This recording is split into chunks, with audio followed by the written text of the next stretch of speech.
Alors, bonjour à tous. Donc, bienvenue à notre troisième podcast de Mariée au marché. Et je sais que dans le premier podcast, j'avais dit qu'on avait un invité spécial dans le deuxième, puis finalement, on ne l'a pas eu. C'est parce que c'était pour le troisième podcast. J'ai fait une erreur. Donc, aujourd'hui, on se corrige. Et c'est dans le troisième podcast aujourd'hui qu'on va introduire un membre de notre équipe qui est Jean-Simon. Donc, Jean-Simon, mais au fond, je pense que la personne qui devrait introduire Jean-Simon, c'est Danny. Et Danny, peux-tu expliquer pourquoi? Pourquoi Jean-Simon? Oui. Jean-Simon, de base, c'est un de mes bons chums. On a travaillé ensemble, Jean-Simon est tellement meilleur que moi au niveau des dates. À toutes les fois que je dis, ça fait X nombre de temps qu'on se connaît, il fait Danny, non, pas tant que ça, ou un peu plus que ça. Un peu plus, un peu moins. On s'est connus en 2006, je pense. Un an Je me après. souviens de ma fête, c'est ça qui était. Impossible, je me souviens de ta fête. Ben, Désolé. Pas toi, mon mari. Ouais. Okay. Toi, rappelle-toi de celle de ta femme. Okay. Ça fait quand même depuis 2006 qu'on se connaît. Ouais. On a vraiment développé... on a commencé à travailler ensemble, mais au-delà du fait qu'on a commencé à travailler ensemble, on a développé une amitié qui était vraiment... comment je pourrais dire ça? Comme unique. Des frères. Comme moi, frères. Je le considère comme un gars de la famille, comme un frère. J'ai même été son garçon d'honneur à son mariage. Ouais. Tu vas l'être au prochain aussi. Ça va me faire plaisir encore. Second time's the charm, apparently. Jean-Simon, il est parti travailler à un moment donné pour une autre bannière. Puis là, on a été comme, 8 ans, 7 ans avec l'autre bannière qui t'a travaillé? C'est plus long que tu crois, ça a été 13 ans, je pense. Je vous l'ai dit, je suis tellement mauvais dans les dates, je suis tellement mauvais, c'est terrible. Ça n'a pas de maudit bon sens. Puis là, peut-être 1 an et demi. Ouais. Il m'a écrit pour me dire qu'il aimerait ça qu'on aille dîner ensemble, qu'on se rencontre, puis ça. Puis qu'il m'a parlé de son plan, peut-être pour qu'on retravaille ensemble. Puis, à la base, c'était plus pour un lunch sur le bras. Là. OK. Ça a fonctionné. Ça a fonctionné. Puis il a eu son lunch sur le bras. On a parlé beaucoup. Puis on a réussi à bâtir quelque chose. Puis moi, j'ai toujours eu quelque chose dans la tête, by the way. Puis j'en ai fait part un peu plus tard de mon plan, parce que c'est rare que... Quand je parle de quelque chose, souvent, c'est que j'ai quelque chose en arrière de la tête. Quand je pose une question, souvent, je connais la réponse. Quand je parle à quelqu'un de quelque chose, c'est parce que j'ai un plan à quelque part. Puis j'ai toujours eu pas le rêve, mais je trouve qu'il y a un manque du côté commercial au niveau de l'immobilier. On parle beaucoup dans le résidentiel, comment c'est fait, comment c'est montré, comment c'est exposé. Puis contrairement au commercial, que tout est caché. Tout est caché. C'est du pocket listing, c'est pas publicité, il n'y a pas beaucoup de marketing autour de ça. Puis je trouve qu'il y avait un gros manque à gagner. Puis au-delà de ça, souvent le monde ne savent pas nécessairement de quoi ils parlent. On le voit quand il y a des inscriptions sur Centris, tu appelles des courtiers, ils ont listé ça n'importe comment, puis tout. Fait que c'est sûr qu'il y a aussi un manque d'expertise là-dessus, je pense. Définitivement. Puis j'ai toujours, depuis qu'on a formé l'équipe, il manque ça en immobilier, ce côté commercial-là. Puis je voulais partir une section commerciale dans Laura et Danny. Jean-Simon, qui communique avec moi, je me dis, you know what? C'est peut-être mon homme. C'est peut-être la personne que j'ai besoin pour partir cette division-là commerciale. Parce qu'on sait que ça ne sera pas moi. Moi, je serai du côté résidentiel. Donc, Puis tu es excellente du côté résidentiel, mais Jean-Simon, c'est une machine. Oui. C'est pas parce que j'aime pas ça te lancer des fleurs, là, parce que je sais que tu es capable de t'en lancer tout seul. seul. Non, mais c'est correct, j'aime Ouais, ça. ça. Moi, j'aime ça quand tu le fais. Il est vraiment, vraiment excellent dans ce qu'il fait, puis au côté commercial. Puis je sais qu'il va se battre pour trouver des deals pour ses clients, pour bien vendre les propriétés. Il aime ça, je pense que tu es pas mal passionné avec ce côté-là. Puis, ça fait qu'aujourd'hui, dans le fond, au-delà de te présenter, c'est qu'on lance. Ouais. On lance le côté commercial de Laura et Danny. Tu vas être notre directeur des ventes. Puis, j'aimerais ça que tu me parles de toi, ton background. Puis, let's go. Ben, moi, j'ai commencé à faire de l'immobilier un petit peu après toi, je pense. Hein? Parce que toi, tu te rappelles-tu de la date que tu as commencé, par contre? Janvier 2001. Bon, j'ai commencé en juin 2005, à l'âge de 20 ans. C'était quand même, C'est quand quand même même jeune pour Ouais. commencer en immobilier. Je C'est connais... ta première vraie job? Comme carrière, genre? Ou... c'est ma seule carrière. Ah ouais, c'est C'est ça, ma t'avais seule, pas. c'est ma seule carrière. OK. J'ai travaillé pour ma mère Ah oui! dans son bureau d'optométrie, puis j'ai été coach de golf. Ça a été pas mal. D'ailleurs, Danny, c'est un gros golfeur, puis il disait toujours que le seul qui pouvait vraiment, comme peut-être, frapper plus loin que lui, c'était Jean-Simon. Fait que, Ouais. ouais, en tout Ouais, cas. c'est encore le cas d'ailleurs. Mais Danny est pas mal plus droite que moi. Mais puis j'ai travaillé dans un bar, puis j'ai travaillé quelques mois, puis j'ai travaillé dans une shop de pain pour les pains pommes pendant 1 mois et demi. OK, du pain? La boulangerie? La boulangerie. OK. Pain Je savais pommes même pas. qui appartenait à un ami, aux parents de mes amis à Toronto. OK. C'est compagnie multimarque. Donc, en tout cas. Fait que ça a été, oui. Mais tout ça pour dire que c'est ma seule carrière OK, en immobilier. Puis idéalement, ça va être ma seule carrière aussi. c'est parfait. J'adore On aime encore ça. ça après. J'adore encore ça après 20 ans. Fait que pour vrai, ouais. Fait que j'ai commencé en 2005. Je connaissais personne. J'avais même pas de char quand j'ai commencé. T'avais pas d'auto? Non, j'avais pas de char quand j'ai commencé. T'allais en bicyclette ou... Non, mais je veux dire, je me suis acheté un véhicule quand j'ai commencé. OK. Mais Comment? quand j'ai signé, non, mais pour vrai, quand j'ai signé chez Remax, j'avais pas d'auto. Même des fois, j'y allais à pied. J'habitais à côté du bureau Ouais. Remax Beaubien, la maison de mes parents. J'habitais encore chez mes parents. OK. Puis c'est ça, je connaissais personne en immobilier. Mais je voulais faire de la vente. Puis fait que j'ai lâché mon bac que je voulais aller faire au HEC pour aller étudier comme courtier. Fait que toi, tu connaissais personne en immobilier. Ce que Non. je trouve drôle, parce que Jean-Simon, by the way, si vous le connaissez, là, c'est le gars qui connaît tout le monde. Genre, on rit toujours de ça, là, mais tu connais tellement de monde, Jean-Simon. Genre, chaque fois qu'on rencontre quelqu'un, genre, il est comme, ah ouais, je le connais, lui. Puis t'es comme, mais comment, genre? J'ai pas eu le temps de te le dire, mais tu sais que quand j'étais allé à New York, j'ai rencontré quelqu'un que je connaissais. C'est sûr, c'est En sûr. face de Central Park, j'ai rencontré un courtier. Ah. Un courtier, ma blonde a dit il était temps que tu rencontres quelqu'un que tu connais. Ça veut dire trop C'est de- juste normal. C'est même pas de C'était juste surprise, normal. Ouais. Fait que c'est pas quelqu'un qui t'avait influencé de rentrer en immobilier, qui Pas du faisait tout. la job déjà. OK. Pas du tout. Tu sais, dans le fond, mes parents ils ont eu quelques biens immobiliers, mais c'est tout. Tu sais, à 20 ans, je veux dire, tu connais pas ça vraiment. Évidemment, j'avais pas rien acheté encore. Fait que, mais la vente me passionnait. Fait que, pour vrai, je me suis dit, tant qu'à vendre quelque chose, on va aller vendre ce qui vaut le plus cher. C'était pourquoi j'ai commencé en immobilier il y a 20 ans. Puis Bonne- ça fait combien de temps que tu es courtier? J'ai fait le calcul. Mais 20 ans, officiellement, Ça c'est va, année, faire, hein? ça va faire 20 ans officiellement en juin cette année. Ouais. Ouais. Fait que ça, c'est en juin. Ouais. Juin. En juin. Là, on lance la division commerciale parce que toi, tu t'aimes beaucoup ça, le commercial. Tu es Ouais. bon là-dedans. J'adore ça. Pourquoi, par contre? Parce que moi, tu sais, j'adore le résidentiel. Là. Je trouve que c'est des émotions. Les gens ils habitent là depuis longtemps. Ils aiment ça. Ils ont hâte d'aménager. Tu sais, c'est des émotions. Ce qui peut des fois aussi être un peu un pain in the ass. Mais c'est aussi la beauté, je trouve, de notre job en tant que courtier. C'est les émotions puis de réaliser des rêves. Tandis que du côté commercial, c'est très chiffre, Ouais. moins d'émotions. Fait que, parle-moi, pourquoi? Je suis curieuse. Pourquoi le commercial? Mais j'ai commencé, écoute, à l'âge de, mettons, 22 ans, j'ai rencontré un Français, Gérald. Danny le connaît. Lui avait 23 ans, il est arrivé d'Europe, il voulait investir ici, il est arrivé avec 250 000 €. Il ne s'est pas fait prendre au sérieux par un courtier. Il a dit, je vais acheter un condo, puis je veux le payer cash. Le courtier a dit, il ne l'a pas écouté. On est retourné visiter ce condo-là, on l'a acheté, il l'a payé cash.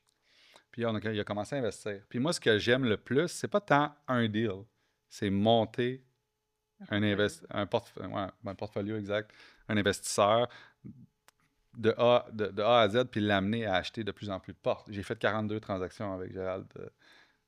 42 transactions, c'est Avec incroyable. un client. là. Avec un seul Ouais. client, fait 42 transactions. Puis là, bon, il a décidé d'aller investir au Mexique présentement. Mais il va peut-être, en tout cas. On espère qu'il revienne. Ouais.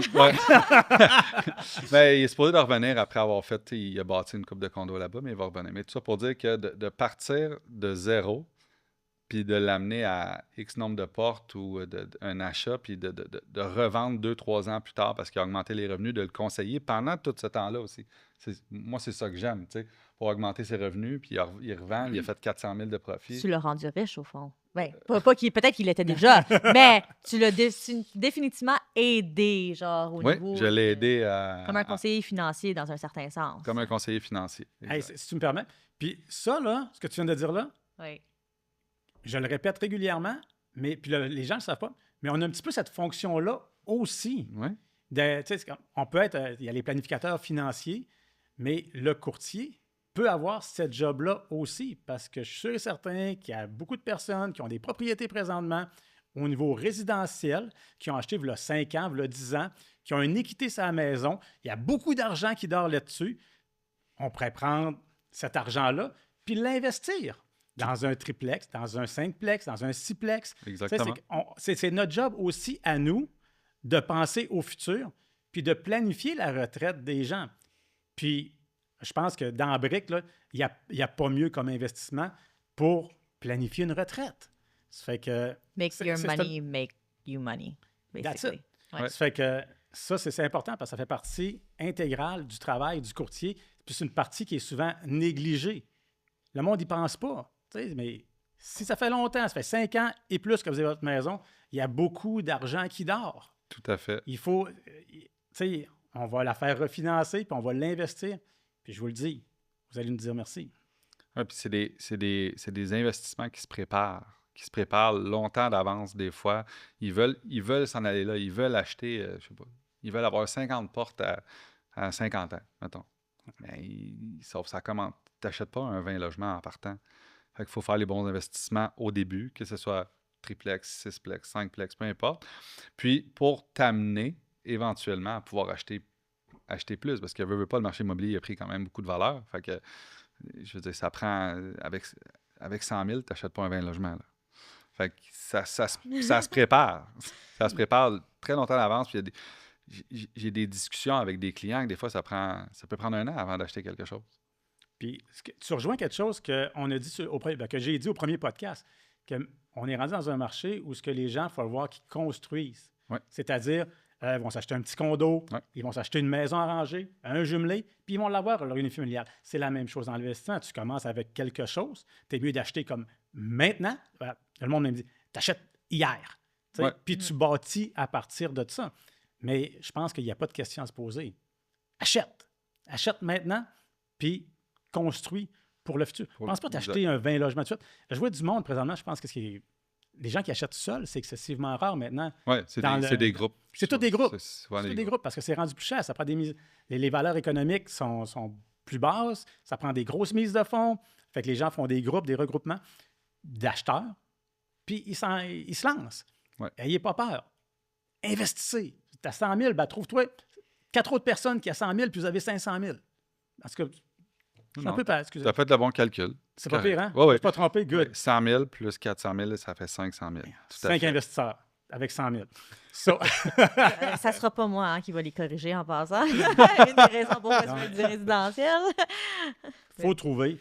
Il y a plein de méthodes, mais investissez. Ouais, c'est quand même un très bon résumé. Aussi, des dernières années, dans notre division commerciale, je fais un peu de développement de terrain aussi pour des gens qui veulent bâtir des multilogements aussi. Fait que cette partie-là aussi, on la travaille beaucoup dernièrement. Là. Puis c'est quelque chose qui est vraiment le fun aussi. En fait, tout ce qui est multilogement, moi, j'aime ça. Je sais que tu n'aimes pas ça, Laura, là, mais moi, j'aime pas ça. Moi aussi, on parle d'investir en immobilier puis d'acheter des plex. On voit l'importance de. C'est juste pour moi, c'était comme le côté émotionnel de réaliser le rêve de quelqu'un. Je trouve au résidentiel, on le sent beaucoup plus que au commercial, mais je pense que c'est vraiment intéressant ce que tu as dit parce que de voir que tu as créé une relation à long terme avec un client qui a fait plusieurs achats puis qu'au fil des années, tu as vraiment pu pas réaliser son... Ben, c'est réaliser un rêve Ouais. dans un certain sens aussi. C'est juste peut-être plus sur le long terme. Puis oui, il y a beaucoup plus de chiffres, donc c'est plus analytique, c'est un peu moins dans les émotions comme achat ou vente, mais ça reste qu'au final, tu réalises quand même un rêve. C'est juste peut-être un peu moins... C'est moins émotionnel au moment de faire l'offre d'achat, je Ouais. pourrais dire. Mais je pense que quand tu es rendu chez le notaire, puis ils reçoivent les clés, je pense que l'émotion Ils sont est là. Il y a le quoi, L'émotion est la même. puis l'émotion c'est est la comme même, puis, le premier pas ou le deuxième ou Mais- vers quelque chose d'important. tu sais. On le voit, ben, moi je l'ai vu récemment aussi avec, il y a un de nos clients, au fond, que je t'ai référé, donc Ouais. René, un très bon client à moi, qu'il a justement acheté un Cisplex grâce Verdun. à toi, à Verdun.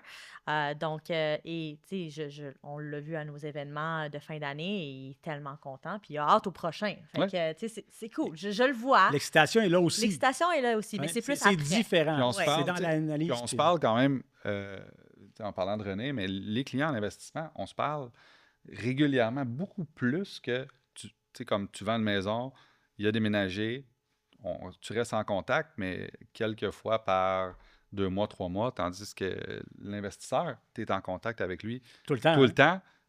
Parce que tu cherches tout le temps des deals. Parce que tu es tout le temps en train de chercher une nouvelle opportunité, ou là, tu as fait un offre, ça n'a pas fonctionné, puis là, tu en refais un autre, puis là, tu cherches d'autres choses. Fait que tu es tout le temps en train de regarder, puis d'être tout le temps 2-3 steps en avance.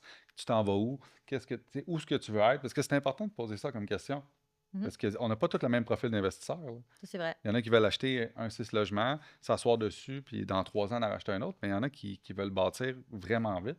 Fait qu'il faut le savoir day one. Oui. tu sais. Fait avec le programme, la division commerciale qu'on veut créer, au fond, tu as mentionné au début du podcast comme quoi qu'on veut rendre ça plus accessible, comme plus vu Ouais. par tout le monde, au fond, qui puisse accéder à ça. Parce que dans le fond, c'est comme, moi, je veux réinventer. Je suis un idéaliste, là, toujours, là, c'est dans ma nature. Là. Je veux réinventer le côté commercial, la business du commercial. Je vous le dis, guys, stay tuned. L'Oreille d'année division commerciale avec Jean-Simon, on top of that. Yes. Ça va être incroyable. Puis, moi, je suis vraiment excité par ce projet-là. Puis surtout de le faire avec mon chum Yes. depuis, ça fait quoi, 6-7 ans qu'on se connaît, là. Fait que, est-ce que c'est une joke, ça? Colin. Non, mais Fait pour que vrai, ça va Je être suis vraiment excité, ça va être incroyable. ça va être vraiment le fun. Puis, Puis, comme tu dis, de rendre ça accessible, puis de montrer aux gens que ils peuvent y arriver, même s'ils n'ont pas des gros salaires ou whatever. Tu sais, comme ils ont pas. T'as pas besoin d'avoir tant d'argent pour commencer quelque chose, puis arriver dans 5, 10, 15 ans à avoir développé, puis à avoir plusieurs portes. tu sais. Fait que Puis ça va être le d'ailleurs, fun. on va faire, éventuellement, on planifiait ça vers l'automne, faire un événement de premiers investisseurs, justement, ou Ouais. un événement pour donner plus d'informations à ceux qui désirent s'investir. Commencer, partir. Exactement. ouais. Donc, ça va être quelque chose que stay tuned, guys.